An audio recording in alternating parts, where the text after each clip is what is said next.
سے منع کیا، جبکہ دوسری طرف خود ہی فخریہ انداز میں جو ہے وہ وہی اقدام کر رہی ہے۔ تو یہ آپ دیکھ سکتے ہیں کہ وزیر اعلیٰ پنجاب کی جو حکمت اور دانش ہے کہ جہاں عمران خان کا معاملہ تھا، ان کے سیاسی جو مخالفین ہیں، ان کے حریف ہیں، ان کا معاملہ تھا، تو وہاں پر آن لائن ملاقات کروانے کی اجازت نہیں، اور جہاں انہوں نے اپنی تشہیر کرنی تھی کوٹ لکھپت جیل میں، وہاں وہ قیدیوں کی اہل خانہ کے ساتھ آن لائن ملاقاتیں کروانے کا سلسلہ جو ہے وہ شروع کر رہی ہیں۔ تو یہ وہ تضاد تھا جس کی وجہ سے آج مریم نواز کو اسلام آباد ہائی کورٹ میں شدید سبکی کا بھی سامنا کرنا پڑا۔ یہ ان کے لیے باعث ندامت ہے اگر وہ اس چیز کو محسوس کریں۔ اس کے علاوہ جو عدالتی معاون تھی زینب جنجوعہ، انہوں نے کہا کہ سپرنٹینڈنٹ اڈیالہ جیل کا موقف پنجاب حکومت سے متضاد نہیں ہونا چاہیے، کیونکہ جو سپرنٹینڈنٹ جیل ہیں وہ پنجاب حکومت کے ماتحت افسر ہیں۔ جبکہ پی ٹی آئی کے وکیل شیر افضل مروت نے کہا کہ کوٹ لکھپت جیل میں فخریہ اعلان کیا، لیکن یہاں عدالت میں چھپن چھپائی کھیل رہے ہیں، جس پر عدالت کی جانب سے کہا گیا کہ جیل میں جیل میں جو ملاقات ہوگی اس کے اندر سیاسی گفتگو ہو سکتی ہے یا نہیں، یہ معاملہ ابھی ہم نے طے کرنا ہے، اور اس کے بعد پھر جو ترمیم والا معاملہ ہے وہ دیکھا جائے گا۔ اس کے علاوہ جسٹس سردار اعجاز اسحاق نے کہا کہ یہ معاملہ حل ہونے دیں، آن لائن میٹنگ کو اب روکا نہیں جا سکتا، یعنی اسلام آباد ہائی کورٹ یہ طے کر چکی ہے کہ اب آن لائن جو ملاقات ہے عمران خان کی وہ ان کی پارٹی کے ساتھ ضرور ہوگی۔ اس کے علاوہ انہوں نے کہا کہ اگر اب جو سپرنٹینڈنٹ اڈیالہ جیل ہیں یا پنجاب حکومت ہے وہ یہ کہتی ہے کہ ہم آن لائن ملاقات نہیں کروا سکتے، تو پھر اس سے پوری دنیا میں پاکستان کی عدالتوں کا مذاق بنے گا۔ اس کے علاوہ جو سب سے اہم جو اس کے کارروائی کی جو سب سے اہم حصہ ہے وہ یہ ہے کہ جو جسٹس ہیں سردار اعجاز اسحاق، انہوں نے کہا کہ ہم لوگ بھی یہاں بیٹھ کر ڈرامہ ہی کر رہے ہیں، سب کو پتہ ہے کہ یہ کیا ہو رہا ہے۔ یہ پہلی بار ویسے ہم نے یہ دیکھا ہے کہ گزشتہ تقریباً 2 سال میں کسی جج نے اتنا کھل کر وہ اس پر بولے ہیں، اور شاید اس کی وجہ یہ ہے کہ عدلیہ بھی اور ججز بھی بار بار اپنے احکامات کی تضلیل اور اس کی توہین ہوتے دیکھ کر شاید اب زچ ہو چکے ہیں، لیکن دیکھنا یہ ہے کہ کیا یہ صرف بڑھک ہوگی یا اس کے اوپر کوئی عملی اقدام کیا جائے گا، کوئی سزا بھی دی جائے گی۔ جسٹس سردار اسحاق نے مزید کہا کہ جہاں سے جیل حکام کو آرڈرز آ رہے ہیں وہاں سے آنا رک جائیں تو سب ختم ہو جائے گا۔ ملک میں 200 سینئر سول افسر غیر قانونی حکم ماننے سے انکار کر دیں تو نظام ٹھیک ہو جائے گا۔ 200 سینئر افسر ایک ساتھ یہ طے کر لیں کہ یہ سلسلہ رک جائے گا، جس پر شیر افضل مروت نے کہا کہ اگر عدالت 200 سول سرونٹس کو جیل بھیج دے تو بھی نظام میں بہتری ہو سکتی ہے۔ اس کے علاوہ جو جسٹس سردار اعجاز اسحاق تھے، انہوں نے کہا کہ ایک جگہ لکھا ہوا کاغذ ہے جبکہ دوسری جگہ اس کے سر پر بندوق ہے، یعنی ایک طرف ان کے پاس سامنے عدالت کا آرڈر جاتا ہے جبکہ دوسری جانب ان کے سروں پر بندوق تانی گئی ہے، تو پھر وہ کس کا حکم مانیں گے؟ تو شاید وہ اشارہ جو ہے وہ مقتدر حلقوں کی طرف، اسٹیبلشمنٹ کی طرف کر رہے تھے۔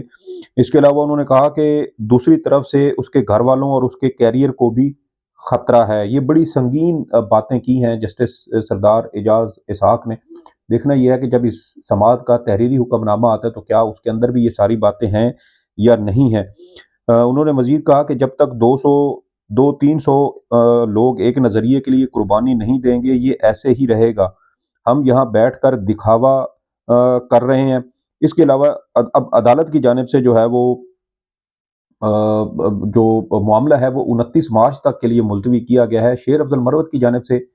ڈی سی اسلام آباد کے خلاف ہونے والی کارروائی کا حوالہ دیتے ہوئے کہا گیا کہ عدالت ایک آرڈر سے یہ ساری چیزیں ٹھیک کر سکتی ہے۔ ڈی سی اسلام آباد کے معاملے پر بھی عدالت کی جانب سے توہین عدالت کی کارروائی پر حکم جاری کیا گیا تھا، اور اس کے بعد ڈی سی اسلام آباد کا کیا حال ہوا یہ سب ہمارے سامنے ہے۔ اب دیکھنا یہ ہے کہ اسلام آباد ہائی کورٹ یہ جو 29 مارچ تک کا وقفہ ہے اس کے دوران جج صاحب جو ہیں وہ ڈھیلے پڑ جاتے ہیں یا اپنے جو ان کا عدلیہ کا جو وقار اور اس کی تکریم کا معاملہ ہے اس کو آگے لے کر چلتے ہیں، اور کسی قسم کی کوئی تادیبی کارروائی کا بھی آغاز کیا جاتا ہے۔ اب جو دوسری اہم خبر ہے وہ یہ ہے کہ عمران خان کے ایک وفادار کھلاڑی ہیں حماد اظہر صاحب، ان کی جانب سے اپنے عہدے سے استعفیٰ دیا گیا تھا، کیونکہ وہ بھی گزشتہ تقریباً 10 ماہ سے روپوش ہیں، اور 9 مئی کے واقعات کے بعد سے ان کی گرفتاری کے لیے چھاپے مارے جا رہے ہیں، اور یہ بھی خبریں تھیں کہ ان کی گرفتاری کے لیے ٹیموں کو خصوصی ٹاسک بھی دیے گئے تھے۔ اس کے علاوہ جو پی ٹی آئی کے رہنما ہیں مونا صلاحی اور جو مراد سعید ہیں ان کی گرفتاری کے لیے بھی خصوصی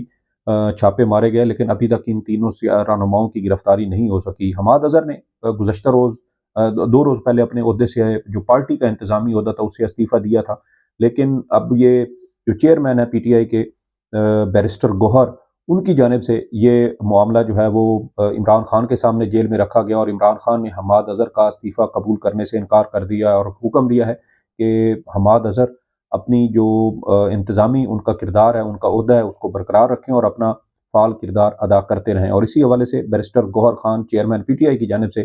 آج اس بات کا ٹویٹر کے اوپر اعلان کیا گیا، اور انہوں نے حماد اظہر کی پارٹی کے لیے خدمات کو سراہا اور ان کو اپنا کام اسی طرح جاری رکھنے کی جو ہے وہ ان کو جاری رکھنے کا حکم دیا ہے۔ اس کے علاوہ آخری اور سب سے اہم خبر یہ ہے کہ آپ کو یاد ہوگا کہ گزشتہ 2 سال سے پاکستان میں ریاست کی جانب سے ہر طرح کا فسطائی حربہ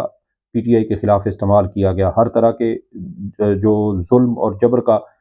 پی ٹی آئی کے خلاف بھرپور استعمال کیا گیا، پارٹی کو کچلنے کی کوشش کی گئی، پارٹی کے جو سینئر رہنما تھے ان کو پارٹی چھوڑنے پر مجبور کیا گیا، پھر عام انتخابات میں دھاندلی کا معاملہ آپ دیکھیں، جس طرح پی ٹی آئی کے رہنماؤں اور کارکنوں کی پراپرٹیز تباہ کی گئیں، ان کے گھر گرائے گئے، ان کے کاروبار تباہ کیے گئے، ان کے کاروبار سیل کیے گئے،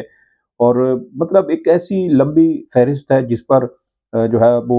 جتنی بندہ بات کرے اتنی زیادہ مثالیں، شاید سینکڑوں ہزاروں کی مثالیں ہمارے سامنے اس طرح کی نکل آئیں گی۔ اور یہ صرف کوئی چھوٹے موٹے شہروں میں نہیں بلکہ لاہور، اسلام آباد، کراچی جیسے بڑے شہروں میں بھی پی ٹی آئی کے جو رہنما تھے ان کی جائیدادوں پر، ان کی پراپرٹیز پر، ان کے کاروبار پر اسی طریقے سے حملے کیے گئے اور ان کو نقصان پہنچانے کی کوشش کی گئی، ان کی گرفتاریاں کی گئیں۔ اغوا برائے بیان کی اصطلاح پاکستان کے اندر استعمال شروع ہونا ہوئی جب پی ٹی آئی کے رہنماؤں کو گرفتار کیا جاتا اور پھر ان سے بیان لے کر پارٹی سے الگ ہونے کا وہ اعلان کرتے تھے اور پھر ان کی جان بخشی ہوتی تھی۔ اور اب بظاہر ایسے لگتا ہے کہ بھارت کے اندر بھی عام انتخابات سے پہلے مودی سرکار نے پاکستانی حکومت کے جو استعمال کردہ فسطائی حربے تھے ان کو اپنے ملک میں استعمال کرنا شروع کر دیا ہے۔ آج بی جے پی کی جو سرکار ہے انہوں نے کانگریس کے کچھ بینک اکاؤنٹس منجمد کیے ہیں، جس پر کانگریسی رہنما راہول گاندھی کی جانب سے بڑا سخت رد عمل آیا ہے، اور ان کی جانب سے کہا گیا ہے کہ بھارت میں یہ ہمارے بینک اکاؤنٹس منجمد نہیں ہوئے بلکہ مودی سرکار نے جمہوریت کو منجمد کرنے کی کوشش کی ہے۔ اس کے علاوہ مقبوضہ کشمیر میں بھی اغوا برائے بیان کے حوالے سے کچھ جو ایسے واقعات ہیں وہ سامنے آئے ہیں، جب خواتین